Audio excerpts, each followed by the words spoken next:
welcome. As you know, we've been doing evening town halls. We try to mix it up with an afternoon one as well, just to accommodate schedules. We're going to go over the preliminary budget with you. Obviously, it's a work in progress. We'll be approving this. We'll be approving our budget at the next board meeting around April 24th. We are currently still working on the budget, and we'll continue to work on the budget. So I want to turn this over to our new business administrator, Mr. Moody. All right, thank you for that. Happy Friday to everyone. I'm still a bit under the weather here, but able to communicate here. And I have our presentation up. I'll actually share this screen.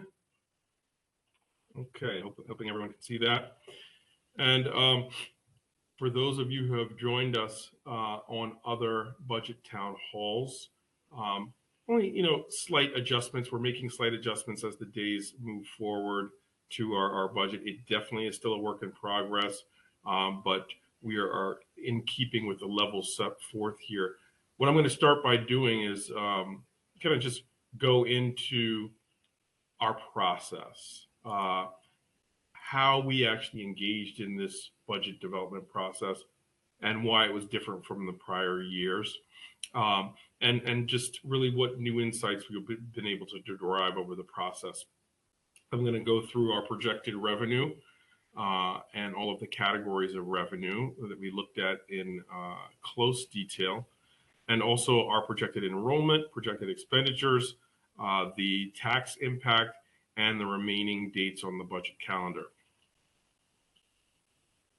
Our process has definitely been different than in prior years here, and it's just because of the fact that so many of us in the senior leadership team are new to the district. I've been speaking on this as both a challenge and an opportunity. And it has been a challenge because there's a great deal of research and discovery and searching for details and history. But it's also a great opportunity because it allows us to do a zero-based budget process where we're reviewing and analyzing every single account line, every single contract, every single vendor partner, and just all of the ways in which we mobilize resources to provide a thorough and efficient education to the over 7,000 students in the South Orange Maplewood School District. So we did so this year. We took advantage of the opportunity of being new across the business office and superintendent's office to really engage in a great deal of communication with the various different stakeholder groups through various different forums and media. So we engaged in small group board meetings along the way. Of course, our regularly scheduled board meetings, our board committee meetings, like finance, facilities, and technology, and personnel, and what have you, as well as community conversations directly with individuals in the community, such as this one. Actually directly with individuals, but then also budget advisory committee meetings, as well as town halls like this one, surveys, district correspondence, as well as a good amount of advocacy in Trenton around our state funding formula. Superintendent Bing has spoken a number of times. I've actually had the pleasure of advocating also with Senator Teresa Ruiz, as well as Assemblywoman Hall and others. We have our ongoing town halls, of which this is the final one on the calendar here. And then we also have our town committee meetings. Earlier this week, we made a presentation with, with the town of Maplewood. And there's one with South Orange coming up. So we're finding that this back and forth dialogue, this exposing of the challenges and the forces at play in the budget process is an effective strategy at gaining consensus, building consensus, incorporating new ideas from folks, and then also just moving a process along in a very transparent way.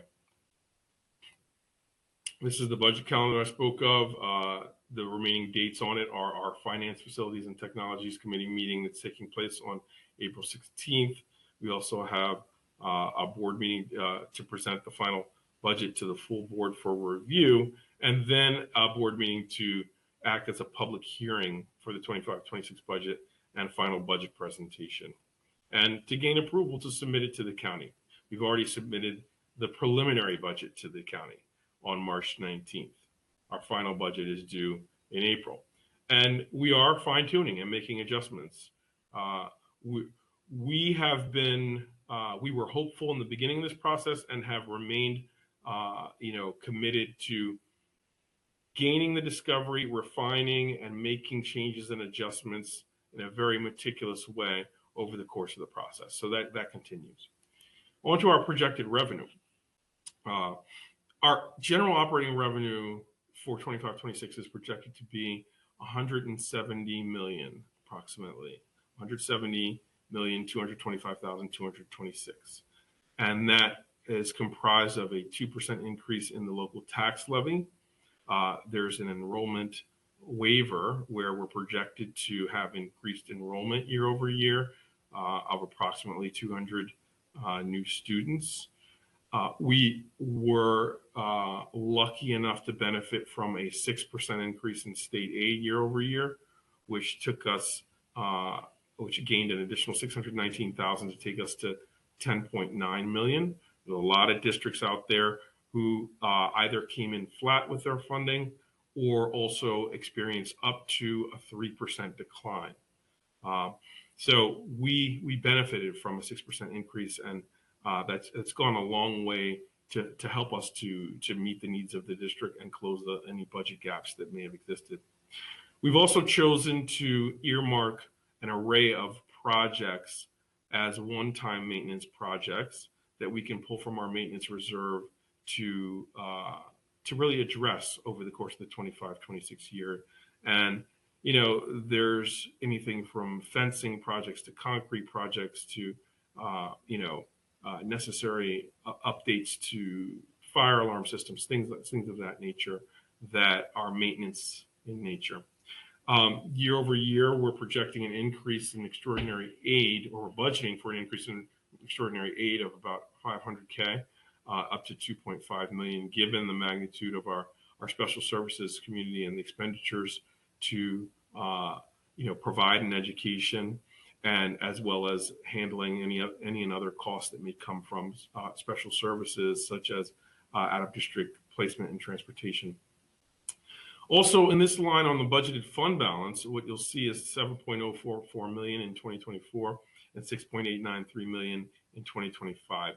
Those are legal reserves, they're referred to as, but essentially in the audit process, our auditors automatically earmark approximately 2% in legal reserves for 2 years. So our fiscal year 24 audit rendered these dollar amounts of 7 million and 6.89 million for the 2 subsequent budget years.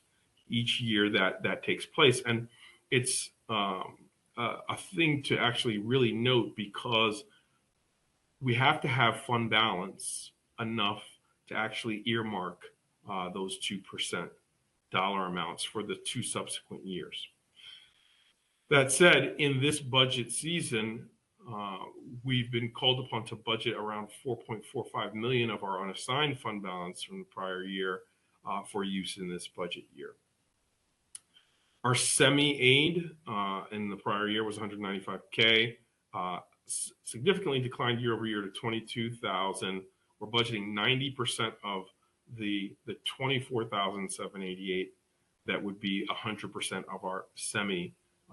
And that's just due to the state's new calculation methodology, and it's affected really all of the different districts. We're also looking for additional interest earned, additional facilities use revenue, and miscellaneous revenue. So totaling out to around 170 million.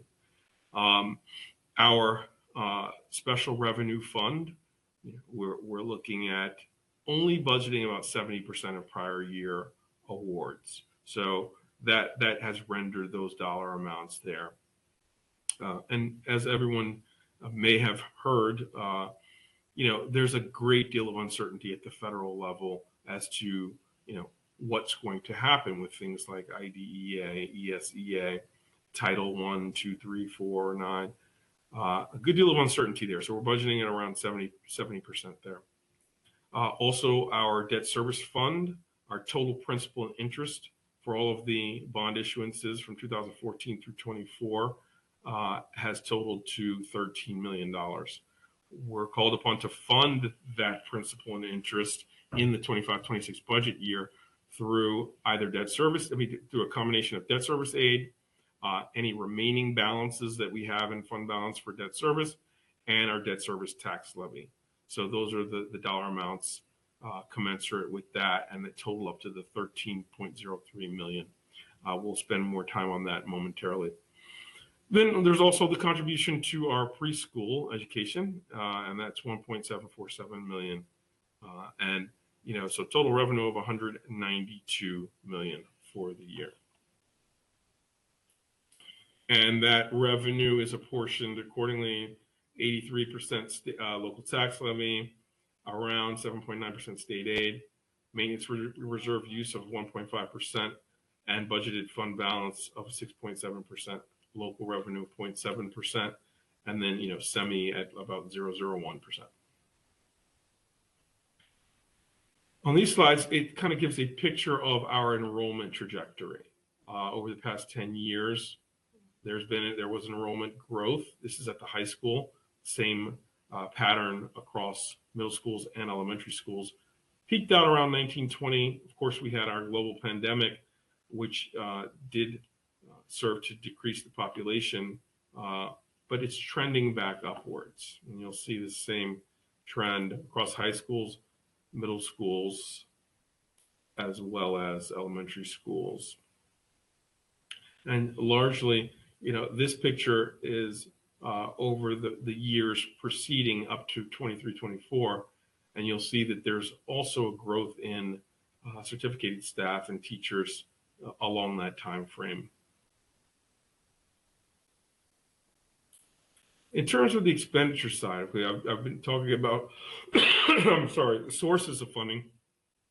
This is categorically our uses of the different funding.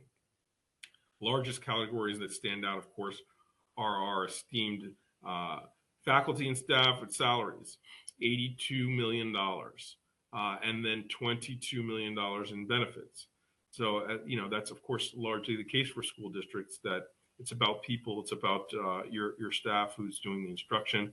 That's the lion's share of the budget. There's also larger categories of expenditures in tuition, out-of-district tuition and the like. Our special services kinds of costs, OT, PT, speech, $2.5 million. As you can see, also broadly across the district, with us being new, what we found to be the case in analyzing the 24-25 budget year and 25-26 is that, to the extent that outsourcing has been possible, it's been taken on in this district, and across a wide array of different services. All these things have been outsourced, and we have vendor agreements and contractual agreements with external parties to provide these services. So custodial services, security services, transportation, care and upkeep of grounds. We have a broad array of different contracts. And as you'll see a little further in the presentation, we've been evaluating them and reevaluating them and looking for any and all ways to optimize our contract relationships and allow for some efficiencies. So this is the set of categories of spending. And I mentioned how salary and benefits play a part in our budget and our contracted services. And these are just some data on, exactly how we went about projecting the rationale. So for our salaries, as folks may know, we're actively still involved in negotiations with our SOMEA Teachers Union, and we have coalesced around certain levels, and we leverage those levels in our budget projections for salaries. Also, we have increased our projected health benefits cost by 15%. Same for utilities and insurance, around 5% for custodial, and different percentages based on our discovery, research, and rationale that we've been able to zero in on. And we also looked at how we funded certain categories of expenditures in the coming year based on the visible trends that we're seeing in the way of demand in our district. We're also exploring making language adjustments to contracts and certain particulars to right size and be certain to have an efficient distribution of resources towards a likely demand. And so that's how we've gone about really evaluating all these vendor contracts. We also looked at tuition, or out-of-district tuition for student placement, and we meticulously zeroed in on our current demand and likely new demand for services, and we leveraged that in projecting out needs for the coming year. Transportation, again, another outsourced arrangement, but we're looking at projecting around 3.57% growth in those costs. But with transportation, there are other different ways to optimize. You can look at routes and really make adjustments to routes in terms of timeliness and efficiency. But we're also exploring a hub system to enhance efficiency even further. The superintendent has been conducting town halls on transportation throughout the year, and he's heard from folks, and those are the kind of feedback we've received is around shortening routes, increasing timeliness, and increasing and optimizing efficiency, as well as capacity utilization of the buses.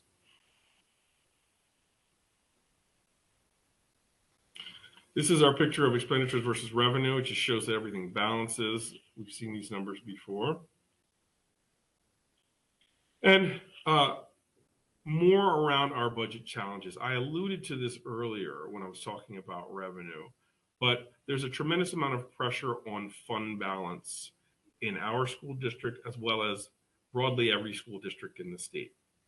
And the fund balance, for those who don't know, it can be considered to be the amount of savings, or if you're looking at a balance sheet, it's assets equals liabilities plus equity. There's equity at the that's remaining, but fund balance is really more than that for school districts. Fund balance is how school districts maintain their sustainability year over year over multiple years. Within your fund balance, there's things like capital reserves, maintenance reserves, legal reserves, different ways that you have to assign dollar amounts for the continuing operation of the district. So during 24-25, we have engaged in a concerted effort to be fiscally prudent and to really attempt to add back to our fund balance over the course of the year by operating more efficiently, engaging in savings and things of that nature. So we've projected that we're likely to return around $9 million at the end of this year towards our fund balance. And then we leveraged about 4.45 million of that for use in the 25-26 year. Our challenge will be to increase the amount of monies that we add back to fund balance year over year and increase our capital reserves, maintenance reserves, and increase our ability to fund our legal reserves. That said, in this year, we do have the realities of our construction projects coming to fruition, our older building landscape across the district. So we've earmarked around 2.5 million in one-time maintenance projects that we can leverage monies that are currently in the maintenance reserve in order to address. And that's, of course, very important in providing a thorough and efficient education, is to really be certain to maintain and upkeep the learning environment. I mentioned earlier about those legal reserves, the mandatory 2% dollar amounts that come from audit. So that 6.89 million is that mandatory legal reserve 2% that comes from our audit, and the 7.044 was from the prior year. So essentially, and I'll get more detail on this in the next slide, but the use of all of these categories of fund balance makes for a 13.8 million decline between 25 and 26. And that'll be apparent on this next slide. What you're seeing here is that, the audit that we just completed, and we just had our auditors in and gave their representation of a clean and unqualified audit of the district. They did note that we had around $33 million in fund balance as of June 30, 24. That said, used in 2025 is the 7.044 legal reserve that's mandatory from audit. There was a decision by our predecessors to go into our capital reserve to the tune of $4.267 million and $1.5 million from the maintenance reserve. So that totals to $12.8 million already planned for and decided upon to be used in this year, prior to our arrival. And essentially that brings the fund balance down substantially. Now, over the course of this year, we've been prudently managing and attempting to bring back some savings here. So we're projecting to add about $9 million back to fund balance. And then there's that additional legal reserve, not the 7.044, but the 6.89. When added to the 4.5, totals to this 11.352 million, budgeted for use in 26, as well as the $2.5 million in maintenance reserve that I referred to. So that's the additional 13.8 decline. Now, as you can see, year over year, from 24 to 25 to 26, there's been a substantial decline in projected fund balance. It's incumbent upon us over these subsequent budget years to be adding back to fund balance, to be operating efficiently enough to raise our fund balances to allow for efficient functioning of the district in the years to come. So to recap, we reduced expenses this year by optimizing our vendor contracts, not filling unfilled vacant positions where there isn't demand, where there's been retirements, engaging in internal transfers and the like, to be certain that we have efficiently distributed teaching staff across the district. Then also on the revenue side, there was the 2% tax levy increase, enrollment adjustment of $850, miscellaneous revenue increase, extraordinary aid increase of $500K, at the $619K increase in state aid, and preschool revenue additional of $1 million. Now that makes for the following in the way of tax impact. Our 24-25 tax levy, 138, 2% growth brought us to 141, right? That 2.62% operating impact also accounts for the enrollment waiver. Now, the 24-25 tax levy for debt service was $5.6 million. For 25-26, it will be $9 million. That's year over year an increase due to how the bonds have been issued. And we're looking at, and I'll show you this momentarily, but an array of bonds from 2014 through 2024. Some of the larger bonds hit their 5-year point in 24 and 25, which incurred an arbitrage yield restriction liability, which just means that the proceeds of the bonds that were issued were sitting in an asset management firm, and we earned more than the statutorily allowed for return on those assets. So we had to return 1.2 million and a projected 2 million back to the IRS because the market forces were such that we had earned more than the threshold. So our total tax levy in the 24-25 year was 143, and in 25-26 it will be 150 for a total tax impact of 4.92%. This is the bonds, the array of bonds that have been issued by the district in prior years that I was mentioning from 2014 through 2024. And as you can see, some of the larger ones, were in 2019 and 20.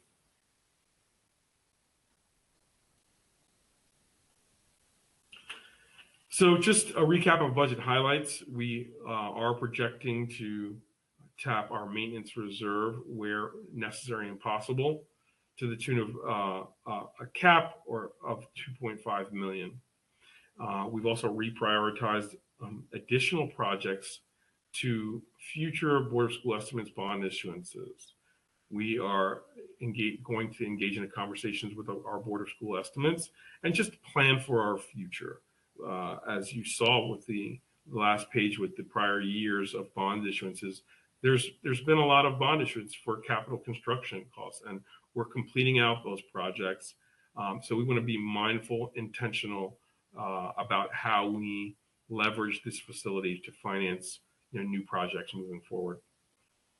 We also did not budget for unfilled vacancy positions where the demand from students is not present, but we did hold up to our priority goal of having no reduction in staff.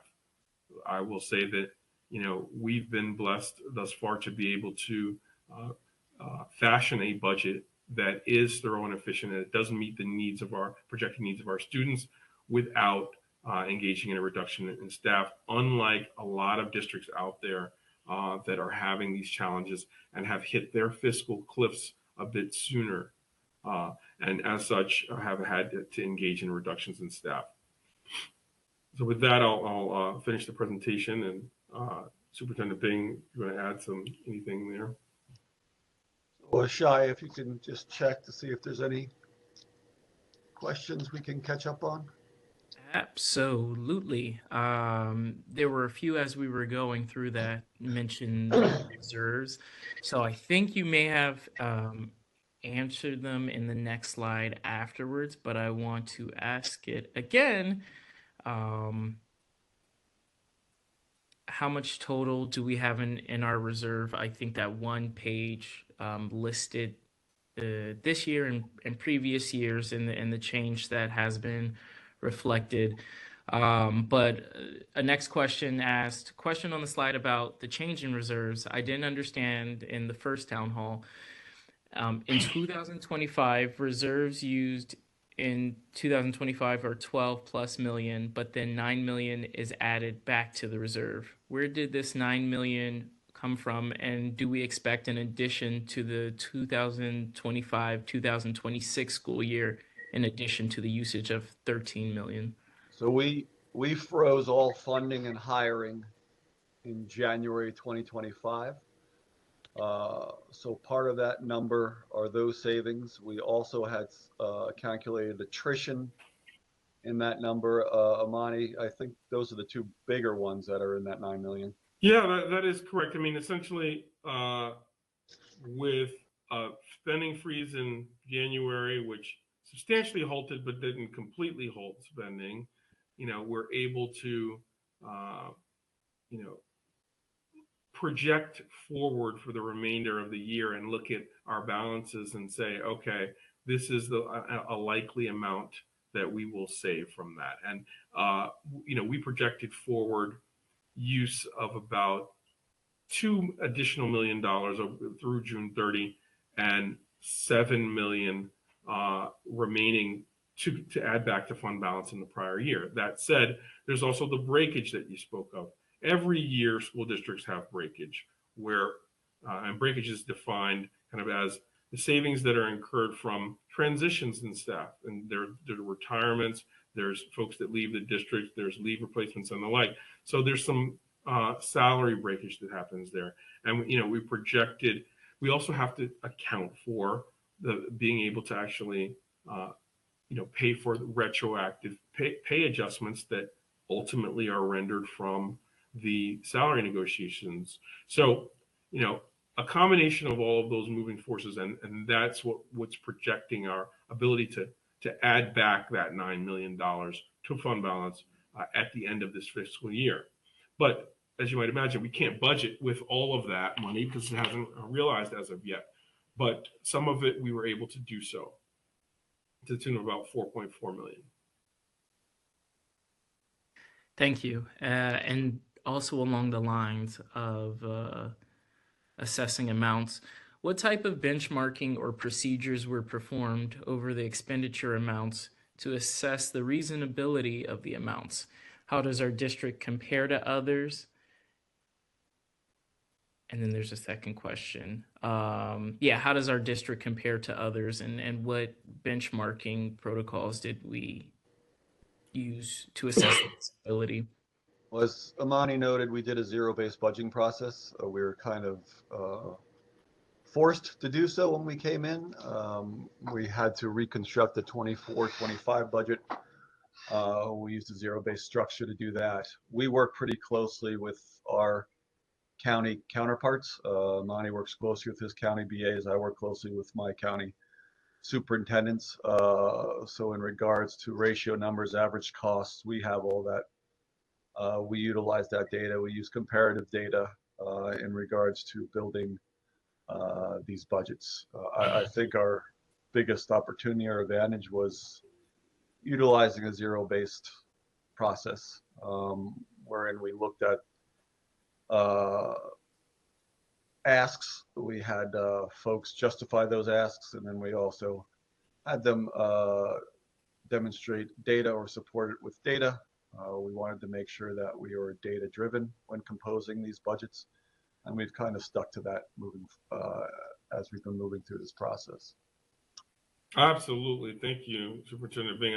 I would also add that, per pupil figures are posted, statewide and countywide, and we've analyzed our account line utilization in that way as well. But the zero-based is really key. A good example there is, sometimes organizations, school districts, nonprofits will simply year over year say, okay, we're going to add 1% or 2% to to last year's number, right?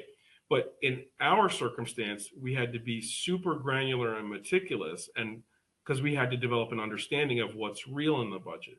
So, it can be a circumstance where folks may have some supply inventories that remain on the shelf. So their need might be a little smaller given the projected enrollment that they're going to see in the fall. So they can actually enumerate that. They may have, are projecting more in the way of need. So we need to get the specific understanding of the levels of need, evaluate them, and then enumerate our budget accordingly versus simply year over year adding a percentage here or there. That's how you get to a very specific understanding of likely outcomes in the new year. Thank you. The next talks about federal aid.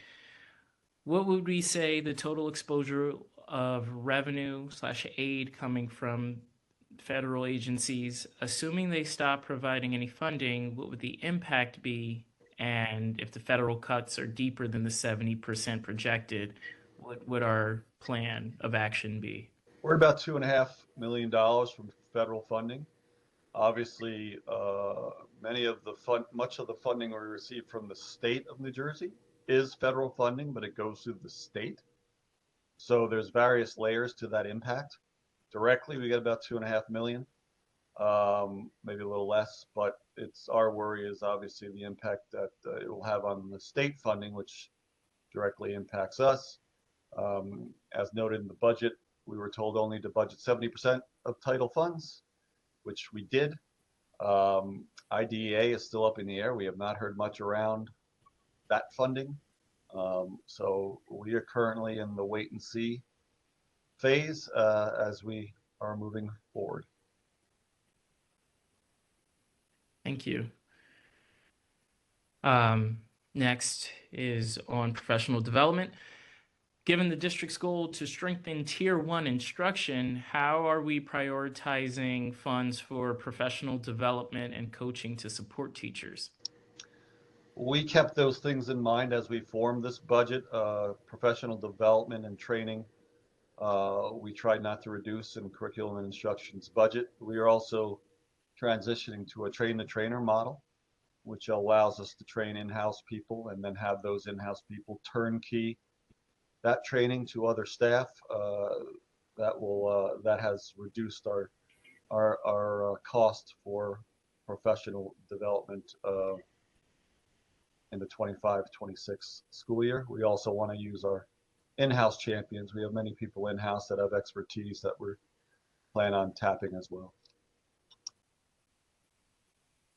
Thank you. I hope that may also satisfy a question that asks, will there be a change to curriculum to try and retain more federal funds? Our only big change for curriculum, and we kept this in the 25-26 budget, is a new mathematical series for middle school. New curriculum, new textbooks, workbooks for the middle school 6, 7, and 8 level, which helps us with our mathematics continuum. We just got a new series last year for K to 5. Great. Thanks so much. Can you also expand on the municipal bond return? Expand on the cap on municipal bond return? Sure. It's referred to as the yield arbitrage restriction liability. And because of the fact that these bonds are allowed to be issued because they are school board municipal bonds, they are allowed to be issued at preferential yield rates. And as such, there's a concept called yield arbitrage restriction, meaning if you're borrowing all these millions of dollars for use in capital projects, and you have it sitting in an asset management firm while you're actually moving forward to engage in those projects, there's a limit on how much you can make in the way of earnings on those holdings. Our limits for the 2019 and 2020 bond issuances were around 2.67% as the cap on what we could earn. All right. When we make earnings on our bond proceeds, that increases our fund balance to go towards debt service or to principal and interest payments. However, if we make above 2.67%, then we're called upon to return that excess return to the IRS.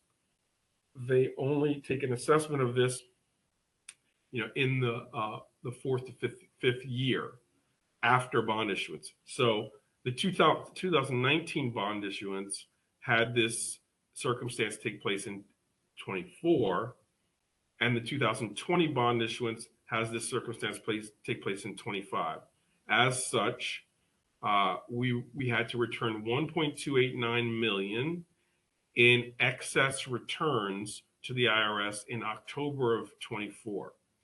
We also know and received guidance from our asset management firm that we needed to reserve $2.08 million to return of excess returns in November of 25. So those $2 amounts represent around $3.4 million in excess returns that we needed to return to the IRS. During the time frame that we had those proceeds sitting in our asset management firm, they artificially inflate our fund balance numbers, right? So that's how this ultimately results in a debt service tax levy impact.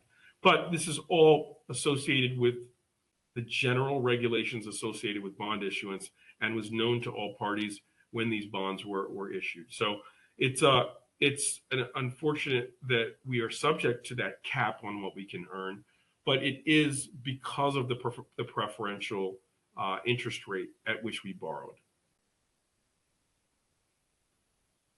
Thank you.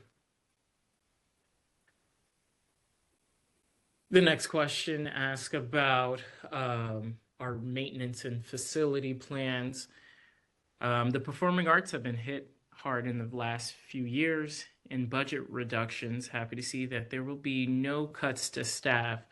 Has the 2.5 million maintenance reserve been spoken for? Can the community advocate to how that will be used? 2.5 hasn't been spoken for as of yet. We have some projects that our director of facilities has noted in his preliminary budget. We did not remove the Columbia High School stage project going on right now. We're currently doing the rigging.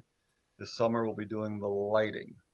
All of our stages need assistance in this district. We prioritized the ones that get the most use, which was Columbia High School. which is currently under some construction. Next two on that list would be the middle school stages. This budget does not account for the two middle school stages. So those need to be part of the long range facility plan or a bigger ask for the BOCE. But we did keep Columbia High School in there to finish that off, hopefully by the start of the new school year. But in regards to auditoriums, stages, every school in the district needs to be repaired or upgraded. Cost right now for the Columbia High School project, probably looking in the area of about $3.5 million. For the middle school stages, if we're just talking rigging, you're looking at about one to 1.5 million each. So it is quite an investment. You're also looking at staying in the arts realm. We have a photo lab that needs to be upgraded in the area of anywhere from 800,000 to 1.1 million. So we have a lot on the burners in regards to arts and the investment needed district-wide. Great, thank you. And two comments also mentioned that the marching band needs a new truck. So I wanted to be sure to also provide that for you. Yes, we're fully aware. By the way, we're looking for ways to make that happen. Absolutely. Great, thank you. The next one is about transportation. An integral part of the III Intentional Integration Initiative is transportation, and the community member is concerned to see that that is a potential budget consideration. Can you elaborate on the hub proposition for buses and what does that entail? Sure. So we're looking at larger stops. We're looking at actually a couple scenarios. We're either reducing the amount of stops district-wide or creating a hub system of larger stops. We're looking at a few scenarios, and we should have all the data back by Monday. Hubs that are 0.75 miles away from an address, hubs that are a mile away, and hubs that are 1.25 miles away. We'll be comparing those three different scenarios once we get the data from our transportation department, which should be on Monday or Tuesday. The hub system should also significantly decrease the time students spend on bus, which has been a huge issue since I've been here in my short time in Mr. Moody. We have some kids spending can go anywhere from 35 minutes to 55 minutes on a bus. And we have kids getting to school late. So part of the hub project will also be reducing the amount of time students are on a bus. Thank you. And there's only a couple of questions remaining. Regarding custodial services, what's the rough proportion between utilities and insurance? Didn't quite understand that question. You're saying with custodial? Can you repeat that? Yeah, regarding custodial services, what is the rough proportion of the budget? I'm assuming they're asking between utilities and insurance. So utilities and insurance? So I think Mr. Mooney noted, we privatize almost every major department we have, whether it's food service, transportation, security, many things in special services. So in regards to insurance, yeah, we don't supply insurance for our private vendors. That's done through private vendors. I think that this is a reference to a category on our expenditure slide. Oh. The category says custodial services, and then it says includes utilities and insurance, right? And I believe that level, that $13.9 million level there, is just a combination of those three different lines: custodial services, utilities, and insurance. Thank you. And the last question that we have, is it possible to have a written list of revenue sources? Our webinars are helpful, but it would be nice to see it on paper. So we've been posting these PowerPoints on our website, which I believe have a revenue slide on them. Shai could Yes. direct you to those PowerPoint presentations. SOMSD K-12, and that's going to be somsdk12.org/budget, I believe. So I do want to emphasize what Mr. Moody has mentioned throughout the presentation. This year, including the next few years, are going to be quite lean. We're going to have a lot of difficult conversations around various programs, various transportation items. As noted, we did have the opportunity to go through every line item when we got here. So we have identified areas that carry a lot of funding. We've been having as many town halls and community conversations around those items that we possibly can. When we're looking to make any moves or transitions, we're also going to go a step further and really put together some community advisory committees. We currently have one running around the budget. We have a BAC going right now, Budget Advisory Committee, that's met a few times. About 30 community members working with us on that. So we've got some larger items that we really need to discuss in more detail, and I think we'll use the mechanism of community advisory boards to do that. But these town halls and community conversations, as well as board meetings, have been very helpful as well. But we do want to emphasize the fact that these are extremely lean times. You are seeing what is happening and reading headlines, and whether it's West Orange, whether it's Montclair, East Orange, you are seeing what's going on around the state with this current funding formula, the 2% cap, also inflation. We do not expect that to let up at any time soon. So we're trying to be proactive as possible. When we're looking at the development of the 25-26 budget, we're also looking at the development of the 26-27 and 27 and 28. So there's going to be a lot of difficult conversations and decisions that need to be made, and we're going to be as transparent and participatory as we possibly can when those decisions have to be made.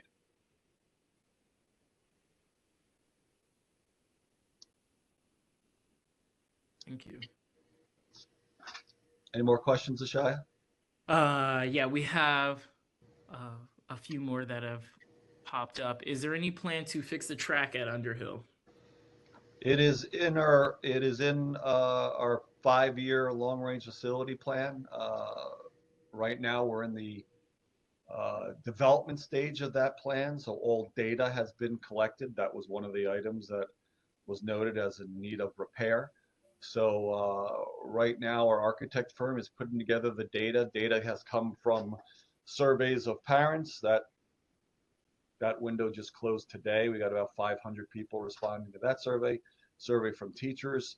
Our architect firm did interviews of senior leadership team, principals. They also interviewed students, the 2 middle school student councils and the high school student council.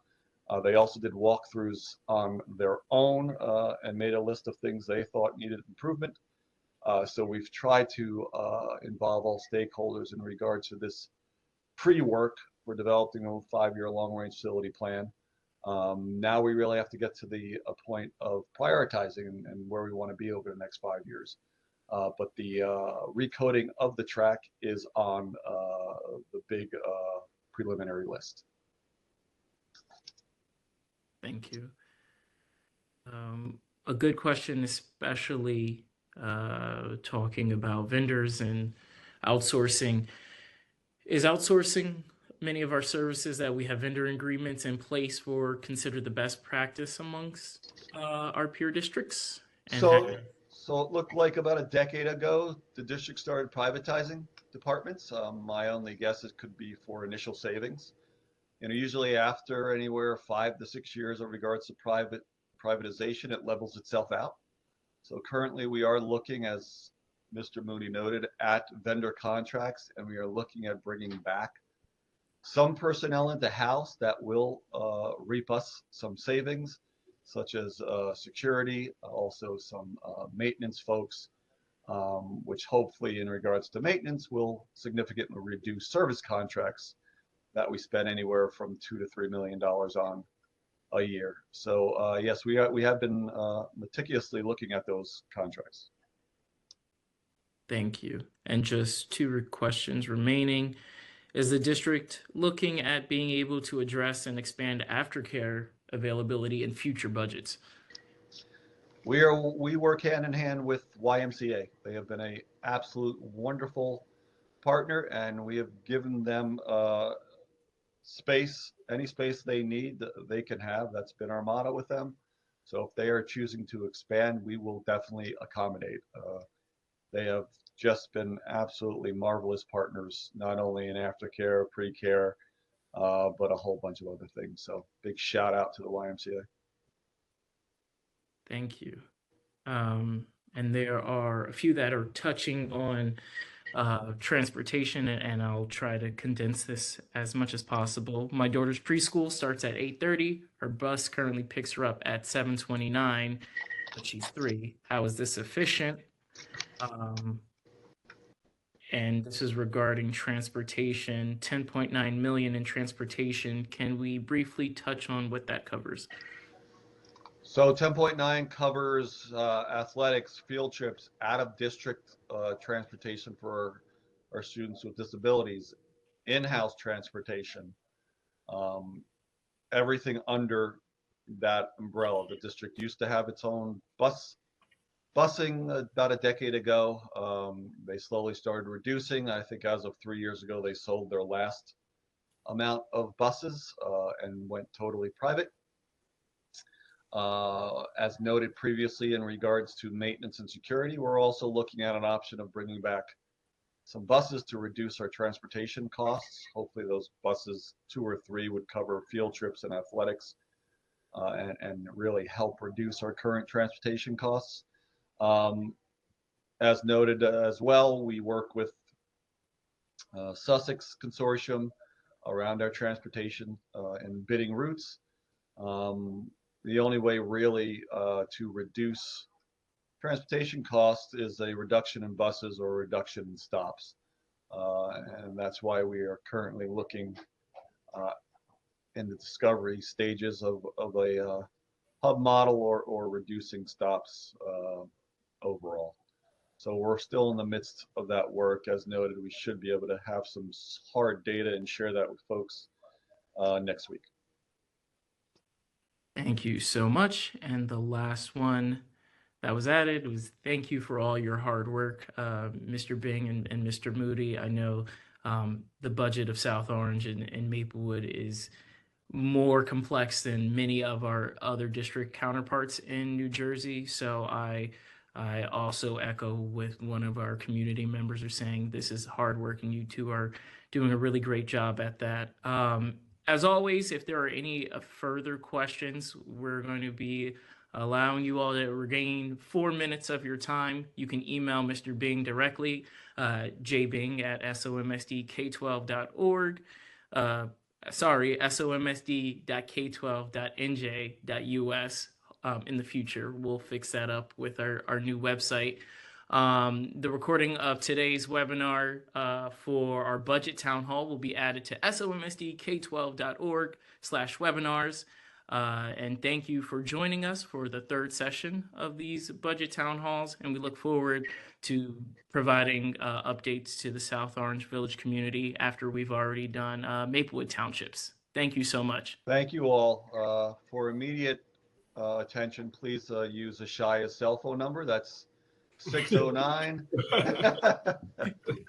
Thank you all for taking time in the afternoon. It's important that we get this information out. If you know a neighbor or friend who could not attend, we ask that you just talk about the budget, and hopefully they can attend other town halls around this topic.